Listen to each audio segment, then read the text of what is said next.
Hello, hi, and welcome to EmpathicFire. I am your reader, Jay. These are going to be general messages for the sign of Scorpio for the month of July 2018. Hi, Scorpio. How are you doing? Sort of long time no see. I did do mini readings for you guys back in June, right? Yes, of course, because, yeah. So it's been a few weeks, but I'm back now doing your normal readings, 6-card spread. You got 2 for 1 position. So yeah, I'm here to do this reading now. And some of you may have noticed, like, the lateness of this video. I've explained to the other signs. I actually ended up with bronchitis at the end of June, which, you know, knocked this schedule back like 2 weeks. So, yeah, it's not fun. I don't recommend it for anybody, but I'm here now to do this reading. And like I said before, I did your normal spread, 6 cards, but you got 7 because you had a double come out.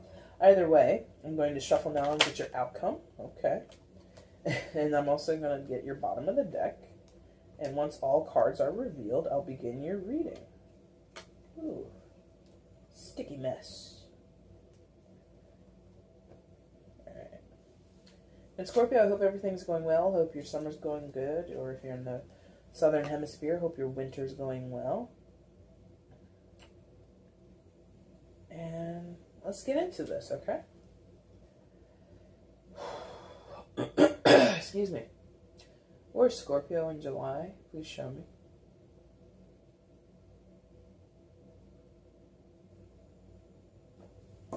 There? Okay, thank you. Alright, Scorpio, coming into this reading for July, you are coming in the energy of Queen of Swords. Borrowing the energy of an air sign, Gemini, Libra, or Aquarius, huh? Yeah. No nonsense. No nonsense right now, okay? Queen of Swords energy can be quite harsh, can be quite dynamic in the whole black or white sense. Like, there's no gray area. There's really, like, no middle ground. There might not be any compromising out of you right now, Scorpio. Or this might be someone that you're dealing with. It doesn't have to be you. It is a general reading. But regardless, this energy is taking no prisoners, not interested in the bull, not dealing with any BS. And there's this high value placed on truth, honesty, integrity. In some cases, integrity is huge. But it's mostly about truth and honesty and not putting on a show. Like, the Queen of Swords is definitely the least showy of the queens. Like, she's not interested. Like, okay. Sort of like that Disney movie Brave, where it was like the Scottish princess, and like her father or mother were like, "Look, be a lady. You're a princess," and she's like, "No, I'm gonna walk around with my unruly red hair. I'm gonna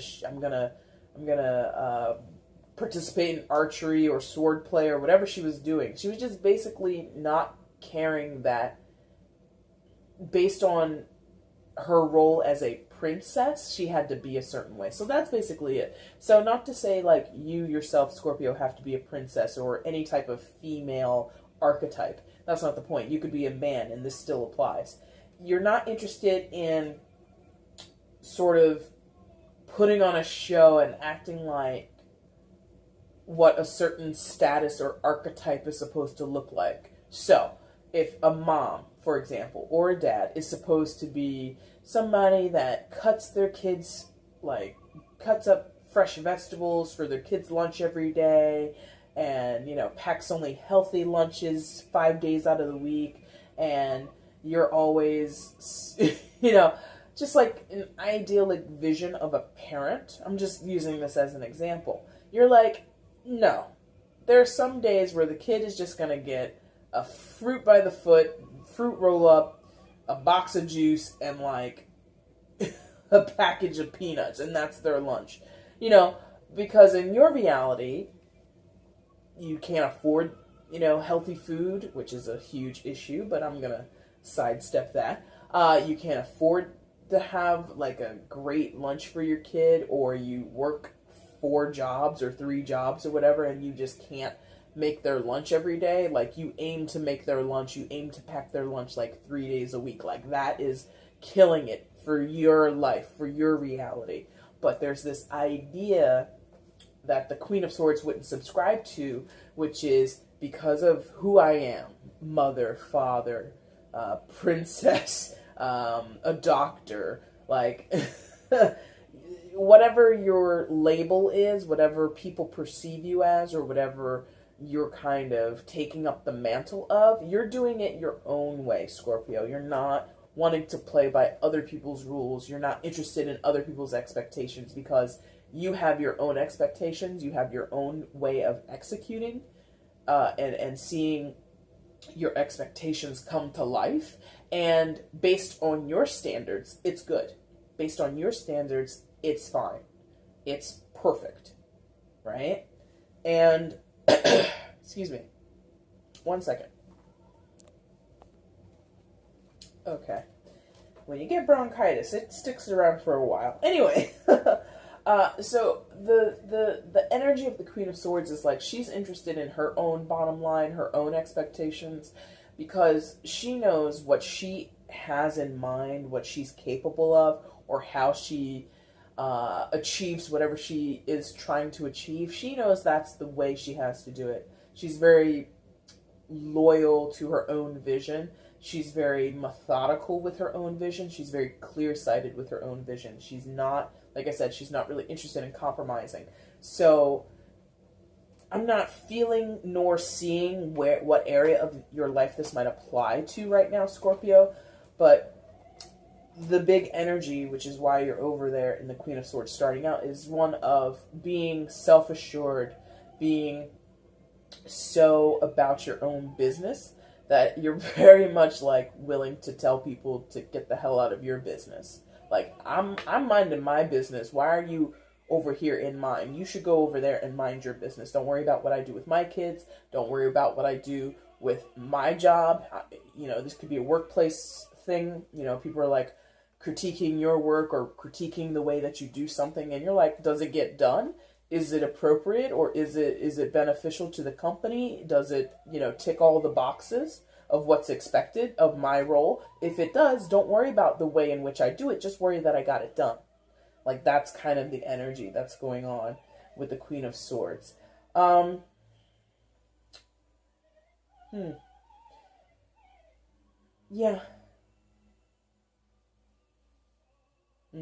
Okay. Because this feels like... Yeah. Thank you. Because underlying all of this feeling that you have right now, or this energy that you're sitting in, is the Ten of Cups. So there's an issue of contentment, there's an issue of abundance, there's an issue of dreams come true here.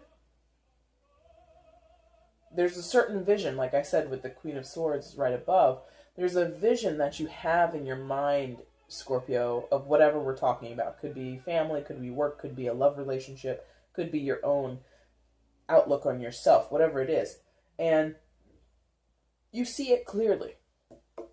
You see it very clearly. And I think you kind of are coming back to this. Like, it's always been there, but I think for a while it might have been pushed to the side or pushed to the back burner, or you might have downplayed how important this vision is to you, this dream, this goal is. But now you're like, no, it's imperative that I see this thing come to fruition. It's imperative that I see my goal fulfilled, right? And for some of you, it is going to talk about a family situation. It is going to talk about, you know, a marriage or a home life with kids, a domestic situation with children. So for some of you, it could be, you know, maybe you were letting the state of your home get into like a disarray. Maybe you know, you are working those 2, 3, 4 jobs, and your house is a wreck, and you've kind of let the kids run amok, and your partner's kind of sitting on their hands, not doing anything. And then one day you just come home, you unload the car, you've got like 10 gallons of Mr. Clean, you've got 4 mops, 4 buckets, and you're like, this is it. We're cleaning this house from top to bottom. I can't stand it anymore. I need to have my living situation. I need to have my home looking good, smelling good, feeling good, because this isn't no longer acceptable. And that's always been your goal, to have a lovely home that's, you know, not, you know, pristine per se, although for some of you it might be that. But there's just a certain condition of that dream, of that goal of yours, that you let slip out of your hands, that you let like kind of fall by the wayside, and now you're coming back and you're remembering it. So it's constantly been there. It's just some of you haven't paid it much attention recently, and now you're going back and you're like, oh, I got to get back on top of this. I got to refocus my mind and, you know, point my laser sharp focus at this dream, at this goal. And I think what this is like, this is where you are, right? And I think like this is where you've been, and this might be where you're going. We'll find out about that. But I think where you've been previous to this is here and here. Yeah. So the Queen of Swords used to be the 8 of Swords. So you used to feel really limited, you used to feel really constricted, you used to feel as if you were at a dead end and you had no escape, you had no way to reroute yourself or get out of whatever circumstance you were in, whatever mindset you were in, because Swords does talk about your mental capacities, how you think, how you communicate, how you reason out a situation or find reason within a situation or understanding in a situation. And so you were feeling like constricted mentally, a lot of you. And of course that was an illusion, right? Because with the 8 of Swords, we always see that the woman, well, not always, but in the Rider-Waite, we always see that the woman, she's bound, but she could probably shimmy out of whatever is tying her body. And then once she was able to do that, she could take the blindfold off with her hands being free, and then she would see like, oh, these swords don't even like surround me completely. I could just like walk out of here. So it was sort of like this trickery that was either played on you, it was either, hold on. Yep. Okay, thank you. So for some of you, you were influenced because of a situation or a person, like distinctly, like the result of a certain situation or the way a certain situation developed made you feel this way, so that influenced you, or it was a person who was like kind of talking poorly to you or talking badly about you to you or to others, and there was someone who was stirring the pot, and that kind of gave you this feeling of, oh, I can't get away from this person, or I can't get away from situations, social engagements that involve this person, whatever. So you felt stuck, super stuck. Past energy, because again, you're here, so this is where you were, and you got out of it, or the answer to it, the way that you were able to get to the Queen of Swords and get back to this 10 of Cups energy was because of the Hermit. Hermit is the card of Virgo, so there might be a Virgo of significance for some of you, but regardless of that, the Hermit is a card, an energy, that talks about this need to go deep, this need to really get in touch with yourself, get in touch with your spirit, your soul, the little voice or the little child inside of you that never really dies is just always like there, right? So, and having to reflect and get to a deeper reason of why something is happening, why are you feeling this way, why do you feel stuck, why do you feel bound, why do you feel as if you can't get out of this or there's no recourse for you? And coming to this understanding, Scorpio, that the irony of going inside, I can't ever really remember this cliched phrasing. It's like, the only way out is through or something like that. The only way to get out is to go inside or go through. It's like that sort of ironic thing of you felt so insulated, you felt so constricted, and no one understood, or you had no allies, or you had no external help. And the irony is, yeah, because you needed to be internalizing your energy, internalizing your efforts, right? So the hermit goes on journeys alone, not necessarily like actually out in the physical world. You like climbed a mountain by yourself or something. Some of you may have done something similar, but it's the idea of, even in a crowd, you're doing this work. And how can I explain that? Like, even in a crowded room, even at work, in the middle of a meeting, or, you know, you're out for drinks at the bar, at happy hour with your friends, or whatever. Wherever you are amongst people, you're still alone, in the sense of you're doing that work. You're doing that reflective work. You're seeing how free some of these other people are, even though you're feeling constricted. And you're kind of like, why do I feel constricted? I'm at a bar having drinks with like my two best friends. I love them dearly. They love me. We're having a great time. We're social. Like, it's kind of a weird thing where you're active, your body or your conscious mind is out doing all the things that, you know, humans do, socializing, running errands, going to work, sleeping, pooping, doing all that, you know, doing everything that a human being normally does to function. Your subconscious mind, however, is always here, or at least for a time was always in this energy of, why am I doing this? Why do I feel this? Why did I start to feel this way when that person said that to me? And I can't, because it's not coming through as like a specific area, and I'm not really seeing other people just yet.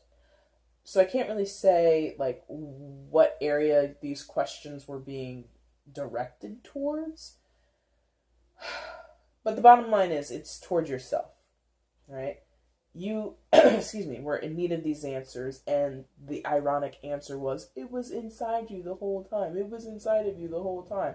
It's sort of, not exactly that way, but, you know, it's like that kind of, oh, really, revelation, or ain't that a, when at the end of The Wizard of Oz, spoiler alert, you know, Glenda reveals to Dorothy, you could have gone home this whole time. All you had to do was click your heels 3 times and say there was no place like home, you silly lady. And, you know, there's sort of like this irony that a small little act like that, or this, you know, she didn't have to kill a witch, she didn't have to deal with the flying monkeys, she didn't have to meet the munchkin, well, I guess she had to meet the munchkins to get the shoes, but she didn't have to meet the scarecrow, the lion, or the tin man. She just could have taken the shoes, gone click, click, click, I want to go home, and she would have been home. So there's this irony that you don't have to go on some great epic adventure, some great external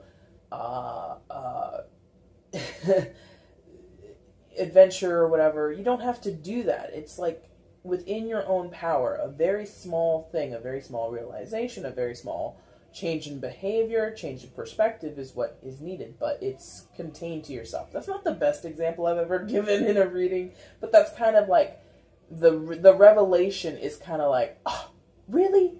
This whole time all I had to do was that? Like, that's kind of what you discovered in your hermit phase. All I had to do was that? That was the missing piece to this puzzle? I wish I, you know. And part of you might be kicking yourself, Scorpio. You might be like, oh, I would have saved so much time if I just realized that. Or if somebody had just told me, Glenda, thanks. But that's sort of what happened and how you got back to this 10 of Cups. And maybe that's it. Maybe in the hermit phase, you remembered the 10 of Cups. Like, maybe this thing was, like, not just on the back burner. You took it off of the burner completely and you stored it away. And then the hermit goes and looks in the drawer or looks in the closet and is like, oh, the 10 of Cups, our dream, our goal. Of course. And that was what was needed to get you back over here. Okay? So, I've had to explain this a couple times. So, I just did Libra. They didn't get it. But many other signs have been getting these doubles in certain positions. well, not even certain positions, just in the board. And these triplets or these triangles keep coming out, and they feel very separate from the other four cards that have been coming out in the readings. And this one, is this separate?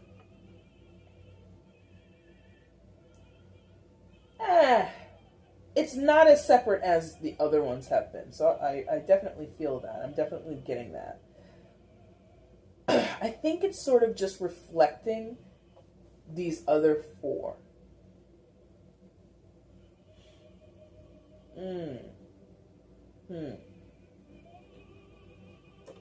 Why? Yeah, okay. Okay. Yeah, it's sort of like a bridge. Like it's not very separate. So you're the first sign where this isn't separate. So congratulations, I don't know. But I think that these three are signaling. Didn't I say bridge? I think I said bridge. Yeah, I think they're bridging. So you've had this circumstance that left you, pun intended, high and dry, as the hangman. You had a situation, you had a person, you had a relationship, you had a mindset, whatever it is, that left you like this, in need of taking a time out, which you did there, and gaining a new perspective, which is more so here. The hermit is more like, where's the answer? What's the missing puzzle piece? And he's moving through the darkness with his lantern. And he's like, oh, the missing puzzle piece with the 10 of cups. The hangman is similar, but requires a different perspective. Requires you to sort of change, like rewire some stuff in a sense, right? So I think, Scorpio,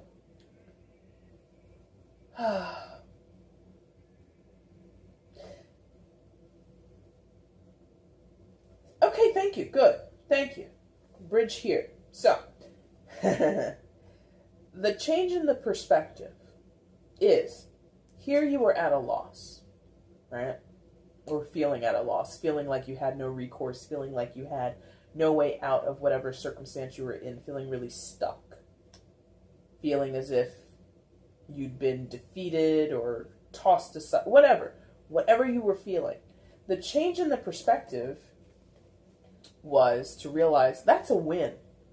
Like taking a loss, or what you perceived as a loss, perceived as a shortcoming or downfall or a complete missed opportunity, as actually the exact thing you needed. Thank you. The hangman would say, or the Eight of Swords would say, oh, I didn't get that job. I really wanted that job. I really needed that job. I was gonna, you were having all kinds of thoughts of what you could do in that position, whatever.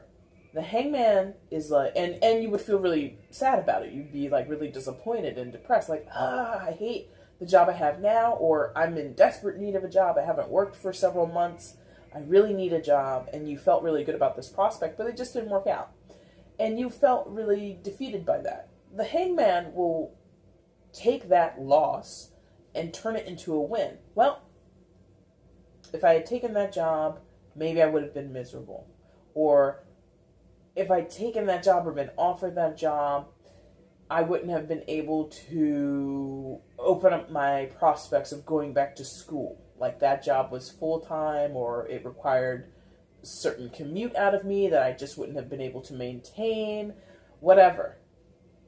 Or it was a good job, but it wasn't as good as the one I've got lined up next, the interview for the next job I have lined up. So if you had committed to or gone with this other job, which was pretty good, or, like I said, some of you might be in desperate need of work or in desperate need of a certain contract if you have a business and you need support in that way, it would have been okay, but it wouldn't have been as good as whatever came after it, or what you see now as, okay, because I didn't accept that job, I can now look at a job over here, which also gives me an option to do this other thing, So maybe your ideal was a full-time job, but now you're like, you got a lot of part-time jobs coming at you, or a temporary contract or whatever, and you realize, oh, I can do that, and I can do my side hustle, which maybe you're into music or art, or you drive Uber, whatever you do, and you're realizing, oh, by having both of these options, that leaves me more flexible time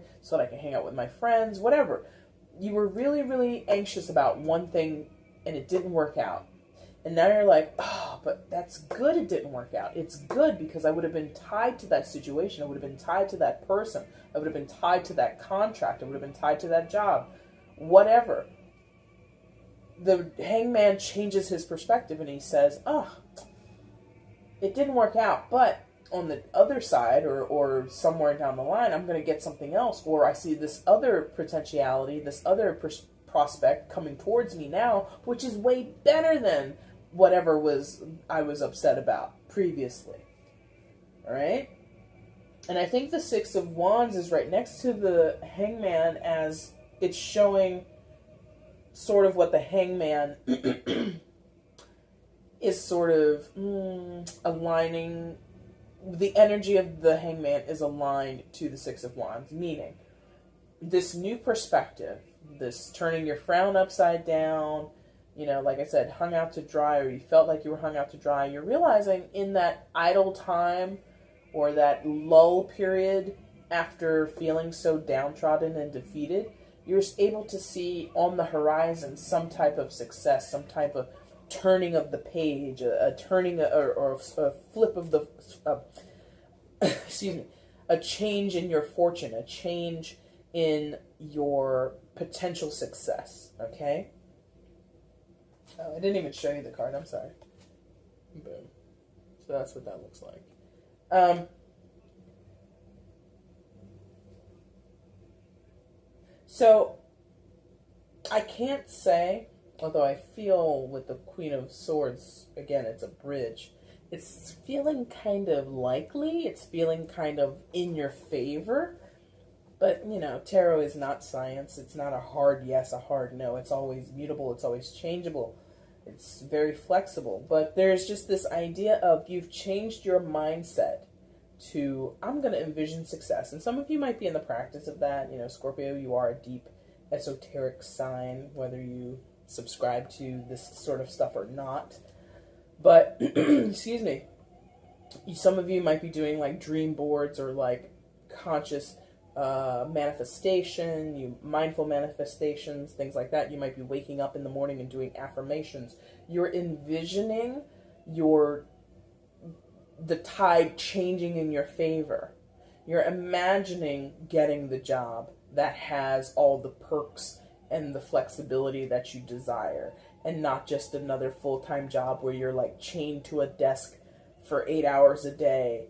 You're envisioning your ability to circumvent that or navigate away from that but still find success.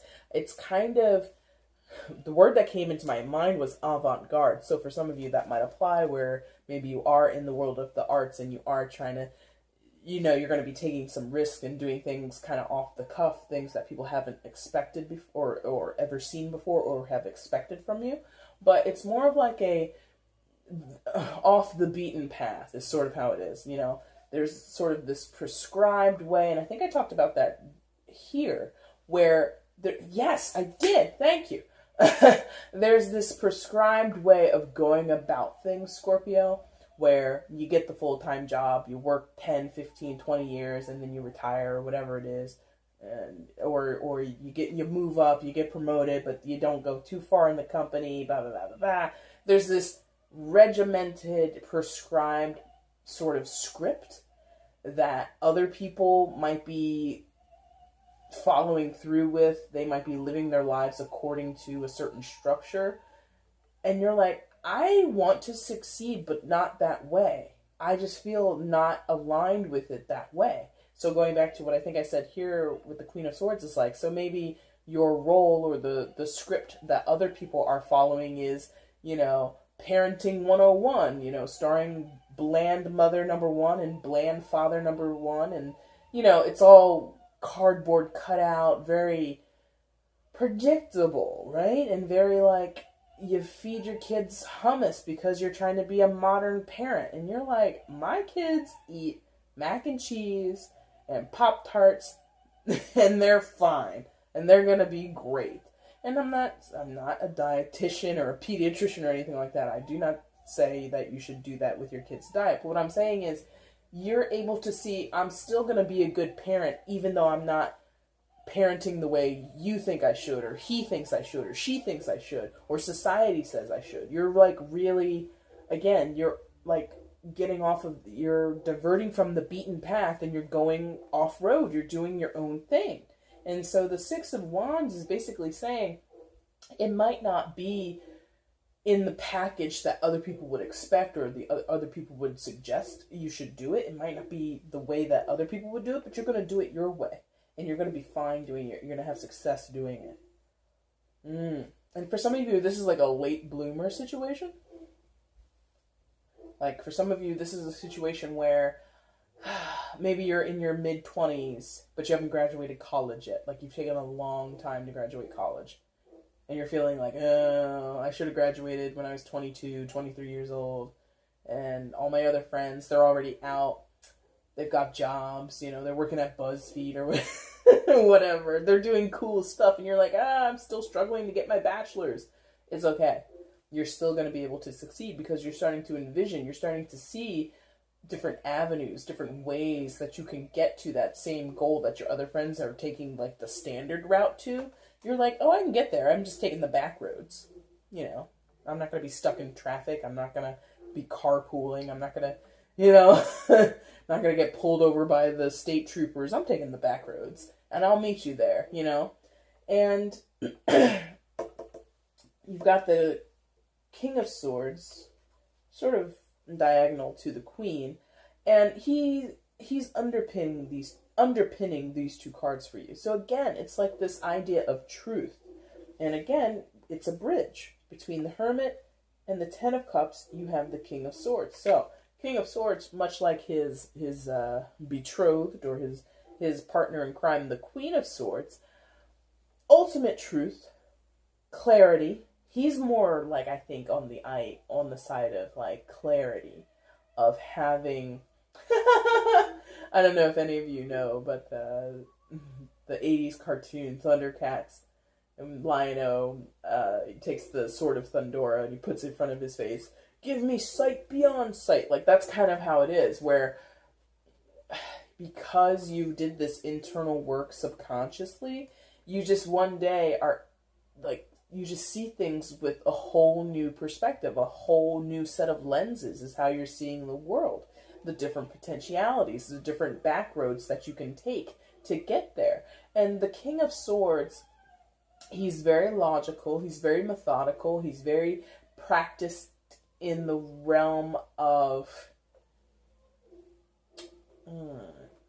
methodology, I guess. He's very like, point A will lead to point B. We'll stay at point B for a little while, but then we're going to root back around. We're going to get to point C. Like, he has strategic. Thank you. That's the word. He's strategic. So methodical, strategic, able to really put ideas into motion. Okay. And he's he might be a little nicer than the Queen of Swords. Like, I feel the Queen of Swords is very, like, verbose, is very, like, can be in your face. Like, don't tell me what I need to feed my kids. You feed your kids hummus, I feed my kids Pop-Tarts. Da, da, da, da, da. The King of Swords would, like, walk away and be like, are you happy with your Pop-Tarts, son or daughter? Yeah, I love my Pop-Tarts. Okay, good. So, we're leaving now. Like, he would be above petty squabbles, okay? But the point between the two of them is, if I'm going to feed my kids Pop-Tarts, it's none of anybody's damn business. And I don't know why I'm hammering so hard on this family thing, this kids and parents thing, but maybe that's resonating for some of you. So it's just this feeling between both of the King and the Queen of Swords, that you know what is right for your situation. You know what is right for the people that are closest to you, that are involved in the situation, and you're going to be You're going to be loyal to that, or not loyal, excuse me. You're going to be, it's like paramount. It's like imperative that, I think I said that earlier, something is imperative. It's imperative that you recognize your own truth. You see it with clear eyes. You see it with absolute clarity, and you go towards it. Damn the naysayers. Damn the haters. Damn the peanut galleries. Like, everybody shut your face. I'm doing this my way. And you can all suck it because I'm going to succeed. So, then we get to this wonderful thing. What's your outcome? Scorpio is the Tower card. This card has come out pretty frequently for these July readings, and it never did for the previous readings really ever come up. But anyway, Tower card. So it can be kind of daunting. You know, I've told the other signs that where this has appeared, don't expect like a mountain to fall down on your head or some huge dramatic event to happen, because that's not always how the Tower is manifested. The Tower is indicative of life-altering events or pivotal moments in your life where once this event happens or once this thing transpires, nothing's going to be the same afterwards. But again, it doesn't have to come in this big scary package of a thunderbolt hitting a building and it's setting it on fire and everybody jumps out of the windows and it's a terrible scene. It doesn't always come out that way. The Tower can be very minuscule, can be very contained, can even slip under your nose. You might not even recognize it as a Tower moment until like months later, years later. You're like, 5 years into the future, you're like, oh my God, in 2018, blah, blah, blah happened. Oh, and that after that, then everything else changed. And you won't even realize it in some cases. But regardless of how it happens, the point is something is changing in your life. Something that was once the norm, the status quo, the constant in your life is like, boom, not anymore. And again, I'm snapping my fingers and saying boom as if it's like overnight and it's sudden and it's crazy and it, rocks your world. It turns everything upside down. It doesn't have to be that way.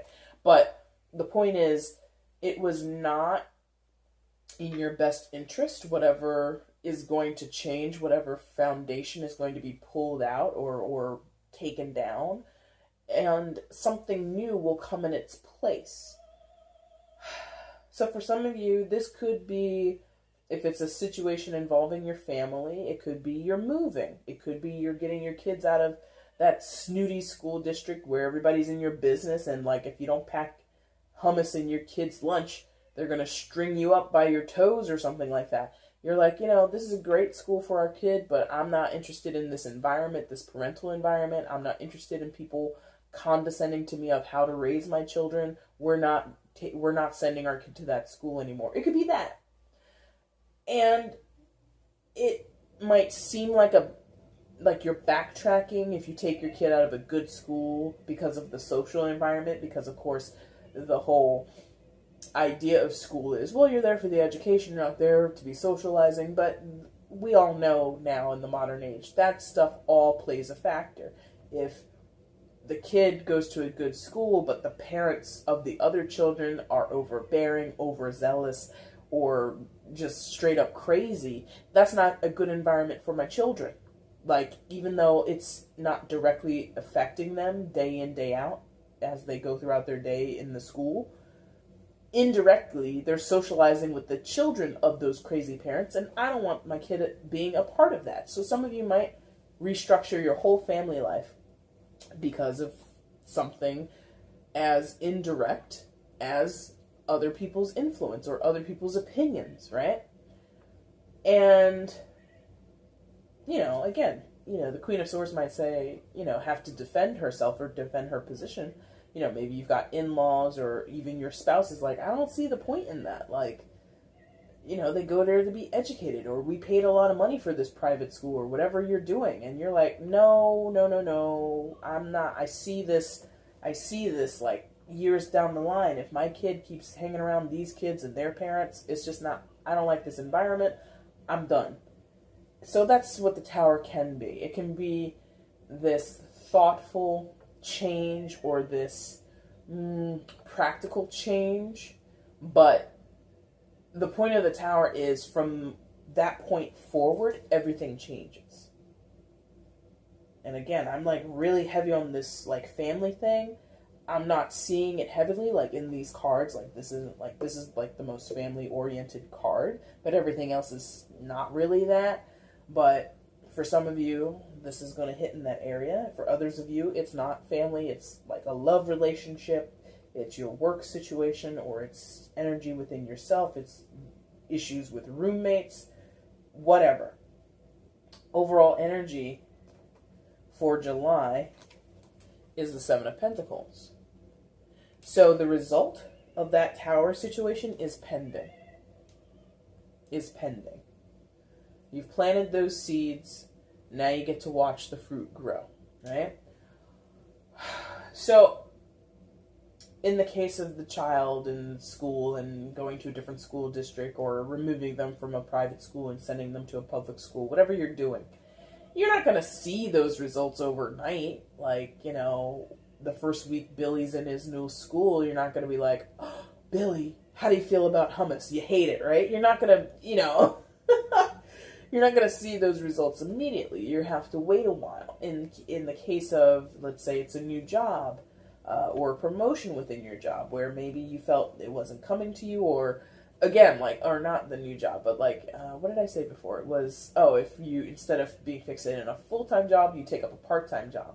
You're not going to see immediately that the part-time job plus the hustle on the side is going to get you where you want to go. You'll have to wait, right?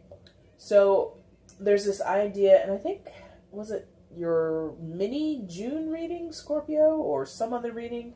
And it might not have been you. I can't really remember, but there is, I think, if it is you, I think there has been this issue of waiting, of being patient, and not, you know, being so go, go, go, which is sort of antithesis of the Swords cards, because, or the Swords court cards, because they're pretty proactive, they're pretty interested in results, they're results driven, they're results oriented, they want things to change when they say it's time to change. And the Pentacles is definitely a slow down, slow your roll, pull back on the reins on the horses, and just relax a little bit. So Scorpio, I think overall this is a pretty good reading. I think some of these cards individually can be a little daunting, can be a little scary, or like just look terrible, look dreary. But overall, I think the message is pretty good. I think you know what you want. I think you can see it clearly. You feel very much aligned with the changes that you're seeing coming down the line, or the changes that you want to implement. You feel very aligned with them. It's just a matter of time. It's just a matter of sticking to your guns, not falling victim or falling prey to other people's expectations and their prescriptions or their suggestions. Like, okay, I heard what you said, Mary, but enough with the hummus. Leave me alone. I love Pop-Tarts. We are a Pop-Tart household. You know, sticking to your guns and not faltering because of previous difficulties, of previous setbacks, of previous downfalls. Okay? Alright, Scorpio, so that's your reading for July. I hope it resonated with you. If it did, like button is your friend. And if not, that's okay too. Feel free to comment and share, and of course subscribe to the channel if you haven't done that already. But of course, if you're not interested in doing any of those things, I'm okay with that too. Check the description box for how to get a private reading with me if you're interested in that.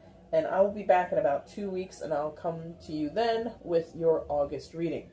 Thank you so much for watching, guys. Take care. Bye.